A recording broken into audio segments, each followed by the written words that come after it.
कोणतीही गोष्ट शिकण्यासाठी आधी शून्य होता आलं पाहिजे, तेव्हाच नवीन विश्वाची निर्मिती होते.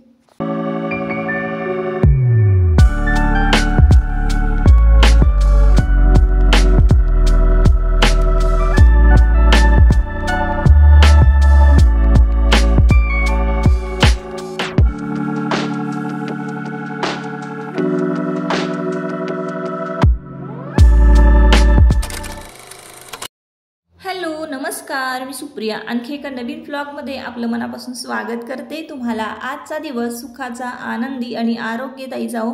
तुम्ही जी काही स्वप्न पाहिली असतील ती सगळी स्वप्न तुमची पूर्ण होत. त्याचबरोबर शुभ संध्याकाळ सर्वांना. संध्याकाळची वेळ आहे आणि आत्ताना मी मार्केटमध्ये निघालेली आहे. बाहेर जाताना मी कशी तयार होते तर बघा ताईंनो, कधीतरीच असं खूप लांब किंवा कुठे इव्हेंटला, कार्यक्रमाला कुठे जायचं असेल तरच मी थोडाफार मेकअप करते. नाहीतर मग मी घरामध्ये जशी आहे तशीच मी बाहेर पडते. जास्त काही मी आवरत नाही. तर आता केस खरं विंचरणार होते, पण जरा मला व्यवस्थित दिसले म्हणून म्हटलं चला आता आंबाडाच घालूया आणि जाऊया. तर तुम्ही माझे नेहमी व्हिडिओ बघत असाल तर तुम्हाला माहिती असेल की मी आंबाडाच जास्त करून घालते. केस जे आहेत माझे ते वर बांधलेले असतात, कधीही खाली मोकळे नसतात. आणि कधीतरीच मग असं वाटलं वेणी घालावी तर मी वेणी घालते, नाही तर मग मी केस वर बांधलेलेच असतात. आणि अगदी मी कुठंही गेले तरी सुद्धा मी आंबाडाच, ड्रेसवर माझा आंबाडाच असतो, साडीवर सुद्धा मी आंबाडाच घालत असते. आणि अगदी साध्या सिंपल पद्धतीनंच मी कुठेही जाताना तयार होते. आता तरी मला जास्त काही तयार होण्याची गरज नव्हती, कारण सकाळी आंघोळ झाली ना की मी सनस्क्रीन आणि मॉइश्चरायझर अप्लाय करते. दिवसभर कुठलंच मी असं स्किन केअर रुटीन करत नाही. सकाळी सकाळी आंघोळ झाल्यानंतर सनस्क्रीन आणि मॉइश्चरायझर अप्लाय केलं आणि छोटीशी टिकली लावली की झालं, आपलं सगळं काम आवरलं. आणि दिवसभर अशाच अवतारामध्ये मी कुठेही जाऊ शकते. असंच मी माझं साधं सिंपल सगळं असतं. तर असो ताईंनो, आता मार्केटमधून मी जाऊन आलेले आहे. मार्केटमध्ये मी काहीच शूट घेतलं नाही आणि मी कशासाठी मार्केटमध्ये गेले होते, नक्की केलं काय, आणलं काय हे मी तुम्हाला सांगते. व्हिडिओ शेवटपर्यंत पहा, कंटिन्यू करा म्हणजे तुम्हाला कळेल. तर मी आजूबाजूला घरामध्ये जो काही पसारा आहे तो तुम्हाला दाखवला.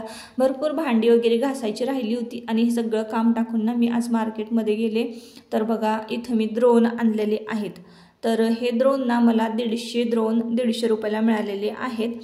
तर भरपूर खोल आहे म्हणायला गेलं तसं तर, आणि छान आहे, जाड पण आहे. आणि इकडे बघा मी शेंगदाणे जे आहेत ना, हे 2 किलो शेंगदाणे भाजून घेतलेले आहेत आणि थंड व्हायला पसरवलेले आहेत. हा साबुदाणा जो आहे ना 3 किलो साबुदाणा आहे आणि घरामध्ये 1 किलो साबुदाणा आहे. तर असा 4 किलो साबुदाणा आहे आणि हे 4 किलो बटाटे आहेत. तर आता करायचे तरी काय एवढ्या सगळ्या साहित्याचं तर सांगते ताईंनो. तर ना आज आदला दिवस आहे, म्हणजे शनिवार आहे आज. उद्या रविवार, आषाढ एकादशीचा दिवस. तर आज शनिवारी तर किती तारंबळ असते तुम्हाला माहिती आहे. सकाळी सकाळी मुलांची 7 वाजता शाळा असते, डबा वगैरे अशा सगळ्या गोष्टी असतात. तर सकाळी मी काहीच शूट घेतलं नाही. आजचा व्हिडिओला ना संध्याकाळपासून सुरुवात केलेली आहे. मी कुठं काय म्हटले, तुम्हीच म्हटलात की काहीच बोलत नाहीस, मीच बोलतो. हे बघा, देवाने तुम्हाला सांगितलं, तुम्ही मला सांगितलं, मी तुम्हाला सांगितलं नाही. नाही सांगितलं. दान करायसाठी भावना, हो भावना लागते. तर काय झालं हे मी तुम्हाला नक्की सांगते, पण त्याआधी ना एक छोटीशी रेसिपी शेअर करते आणि रेसिपी शेअर करता करता सगळं काही व्यवस्थित समजावून सांगते. तर आजचा व्लॉग ना बघा जरा स्पेशल असणार आहे आणि तुम्हाला आवडणार सुद्धा आहे. तर बघा शेंगदाण्याचा कूट घेतलेला आहे, घरगुती आमचं लाल तिखट घेतलेलं आहे, कश्मीरी लाल चिली पावडर घेतलेली आहे, हळद घेतलेली आहे, मीठ, कोथिंबीर, बारीक चिरलेला कांदा, हे सगळं एकजीव मिश्रण करायचं आहे. आणि भरल्या वांग्याची रेसिपी मी तुमच्याबरोबर शेअर करते. तर कुकरमध्ये तेल घातलेलं आहे आणि तेल तापायला ठेवलेलं आहे. हा सगळा मसाला जो आहे तो एकजीव करून घ्यायचा आहे. आणि मग त्यानंतर वांगे स्वच्छ धुवून चिरून घेतलेले आहेत, मधून चिरून घेतलेले आहेत. आणि कांदा कटरचं तुम्हाला भांडं दिसत असेल प्लॅस्टिकचं ना, तर त्यामध्येच ना कुकर गॅसवर ठेवण्याआधी, म्हणजे कुकरमध्ये तेल घालण्याआधी ना कुकरमध्ये थोडंसं पाणी तापवून घेतलं आणि या भांड्यामध्ये ओतून दिलं, म्हणजे डबल भांडी मग खरकाटी पण होत नाहीत. आणि मग त्यानंतर कुकरमध्ये तेल घातलेलं आहे. तर थोडंसं कोमट पाणी आपण वांग्याची भाजी करताना त्यामध्ये घालायचं, म्हणजे वांगं लगेच शिजतं. आणि आता हे सगळं मिश्रण जे आहे ना, तर एकजीव केलेलं सगळं आपल्याला व्यवस्थित वांग्यामध्ये भरायचं आहे. म्हणजे ही रेसिपी जी आहे तुम्हाला कळालीच असेल की भरल्या वांग्याची रेसिपी आहे. आता वांगे भरून घेतलेले आहेत आणि राहिलेला मसाला जो आहे ना तो छान तेलामध्ये भाजून घ्यायचा आहे. मसाला तेलामध्ये भाजला की भरलेली वांगी जी आहेत ना ती आपल्याला या मसाल्यामध्ये सोडायची आहेत. तर संध्याकाळचा व्हिडिओ शूट केल्यामुळे ना थोडासा अंधार दिसत होता, व्यवस्थित दिसत नाही. रेसिपी संध्याकाळची शूट करायची असेल तर तुम्ही ना म्हणजे केली तर दिसत नाही, तर त्याच्यामुळे ना तुम्ही तुमच्या मोबाईलचा ब्राईटनेस थोडासा वाढवा आणि मग व्हिडिओ बघा, तर तुम्हाला अगदी व्यवस्थित व्हिडिओ कळेल. तर आता बघा इकडे गरम पाणी जे आहे थोडंसं कोमट ते घातलेलं आहे आणि आता वांग्याची 1-2 शिट्टी करून घेणार आहे आणि मस्तपैकी आपलं भरलं पातळ वांग म्हणजे पातळ भाजी भरल्या वांग्याची तयार होणार आहे. तर असो, आता इकडे बघा मी गव्हाचं पीठ सकाळी दळायला लावलं होतं आणि माझा भरपूर तुम्ही पसारा पाहिला असेल. सुरुवातीला बघा भरपूर पसारा होता. असं नाही आहे की नेहमीच आपलं घर अगदी टापटीप असेल, तर पसारा पण किचन अगदी अस्ताव्यस्त झालं होतं ताईंनो. 2-3 दिवस ना अजिबात किचनकडे माझं लक्षच नव्हतं, कारण कंबर पण माझी दुखत होती, म्हणजे चमक भरली होती, त्यामुळे काहीच आवरलं नाही ना घरामधलं. भरपूर पसारा झाला होता. तर मागचा व्हिडिओ तुम्ही पाहिला असाल तर तुम्हाला माहिती असेल. तर मागचा व्हिडिओ पण खूप छान शूट केलेला होता मी. सबस्क्राईबविषयी मी शूट केलेला होता की आपले सबस्क्रायबर आपल्याला कसे वाढवायचे आहेत. तर असो, आता इकडे बघा देवांश मला मदत करतोय आणि आयुषनं बटाटा घेतलेला आहे. तर त्याचं म्हणणं असं होतं की पातळ वांग्याची जर भाजी असेल, तोंडी लावायला काहीतरी असलंच पाहिजे, तर बटाट्याची भजी कर. तर म्हटलं चला बटाट्याची भजी पण करूयात आणि हा सगळा पसारा पटपट आवरून घेऊया. तर दादांचं माझं बोलणं तुम्ही सुरुवातीला ऐकलंच असेल. तर बघा आता 10 तारीख जवळ आलेली आहे आणि तसं बघायला गेलं तर आमचं मध्यमवर्गीय कुटुंब आहे. तर 10 तारीख आले की जरा काटकसर तारांबळ होते जरा पैशांची. तर मला लोणंदलाच दर्शनाला जायचं होतं आणि काहीतरी मला तिथं दान करायचं होतं, माझी इच्छा होती.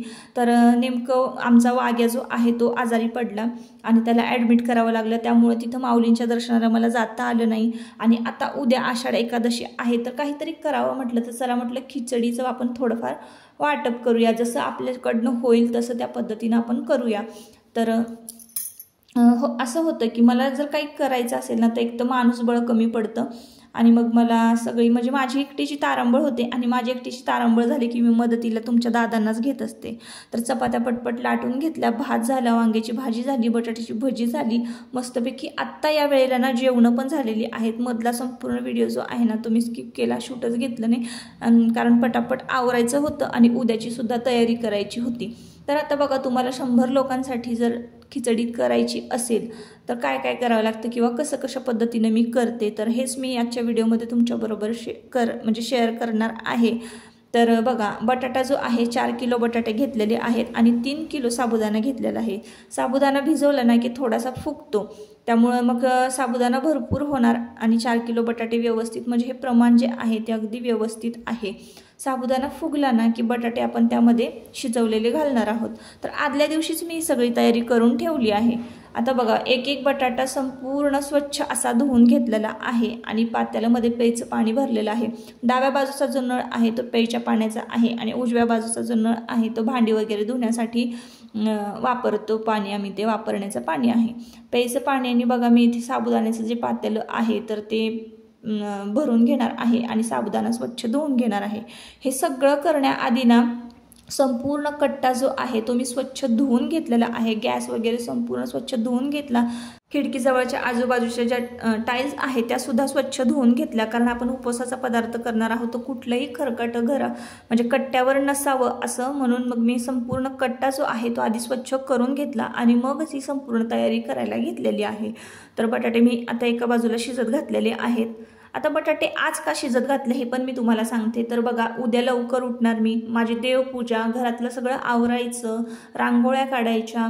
तर हे सगळं करताना ना माझी जास्त तारांबळ होऊ नये आणि कसं आहे सकाळी बटाटे जर शिजवले तर ते थंड होण्यासाठी वेळ लागेल, या विचारानं मी काय केलं आदल्या दिवशीच म्हणजे रात्रीच आत्ता बघा वाजलेले आहेत 11:30च्या आसपासचं तरी टायमिंग हे असावं. तर आत्ता मी शिजायला घातलेले आहे आणि असंही आता मी सगळे पितळेची जी भांडी आहे देवघरातली, गडवा, नैवेद्याचं ताट, तांब्या, समया, दिवे हे सगळं स्वच्छ घासून काढणार आहे. तर वेळ तर लागणारच आहे. मग म्हटलं चला बटाटे शिजत घालूया म्हणजे माझं लक्ष सुद्धा राहील. आता मी साबुदाणा बघा कसा शिजत घातलेला आहे. तर आपलं अंगठ्याच्या शेजारचं जे बोट आहे तर म्हणजे नख बुडेल इतकं पाणी मी त्या साबुदाण्यामध्ये ठेवलेलं आहे. तेवढं प्रमाण अगदी बरोबर आहे. तर साबुदाणा सुद्धा अगदी व्यवस्थित सकाळपर्यंत आपला भिजेल आणि बटाटे सुद्धा शिजेल. तर आत्ता तुम्हाला मी टायमिंग दाखवते बघा. देवघरातली सगळी संपूर्ण पितळेची भांडी जी आहेत ना ती काढलेली आहेत, त्यामुळं देवघर बघा हे असं दिसतंय. तर बघा रात्रीचे 12:10 झालेले आहेत आणि आत्ता बघा कामाला सुरुवात केलेली आहे, कारण तारंबळच एवढी झाली. इकडे पण भरपूर पसारा आहे. तर हा सगळा पसारा ना आटपल्याशिवाय आवरल्याशिवाय ना आज झोपायचंच नाही असं मी ठरवलेलं आहे. कारण उद्या आहे एकादश आणि सणवार असला ना की आपलं घर स्वच्छ नीटनेटकं असावं असं मला वाटतं.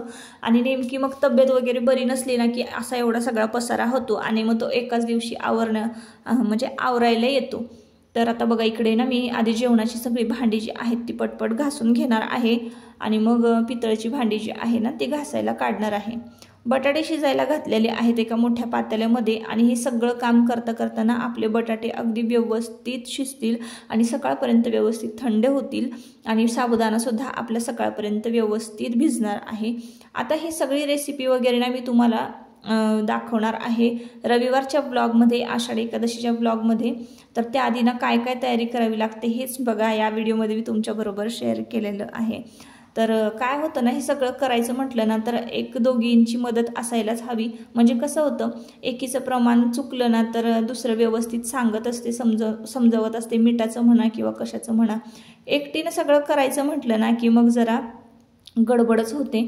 तर सगळी भांडी पटापट घासून घेतली आणि चला म्हटलं आता पितळेची सगळी जी भांडी आहे ना ती घासायला काढायची आहेत.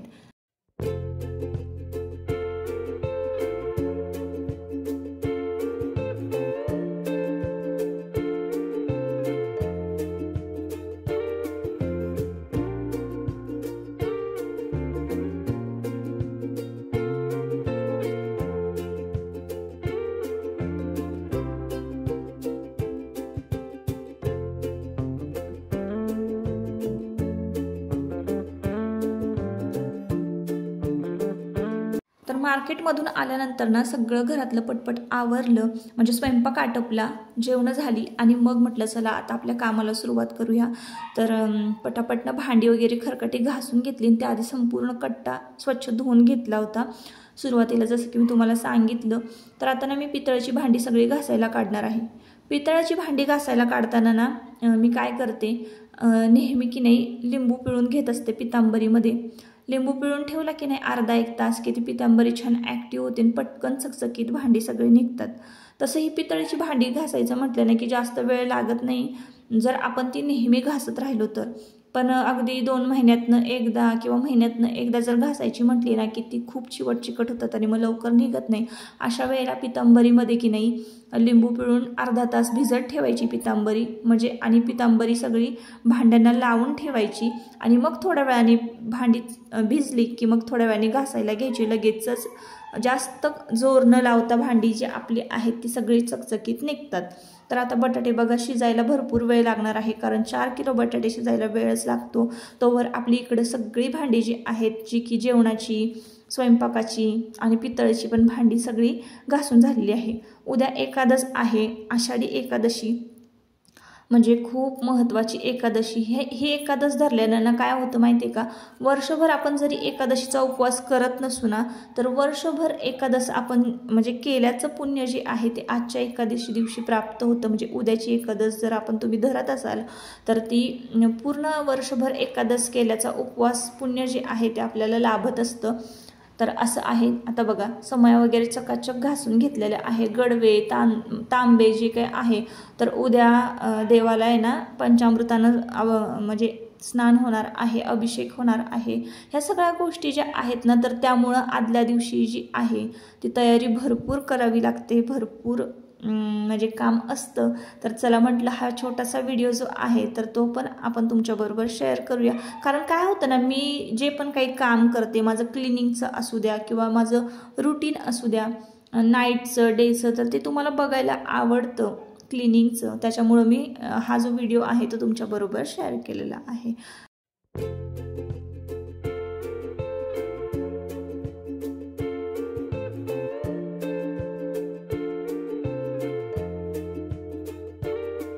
तर आता पितळेची भांडी घासून झालेली आहे. पितळेची भांडी घासायची म्हटली तर 1-1.5 तास तरी लागतो.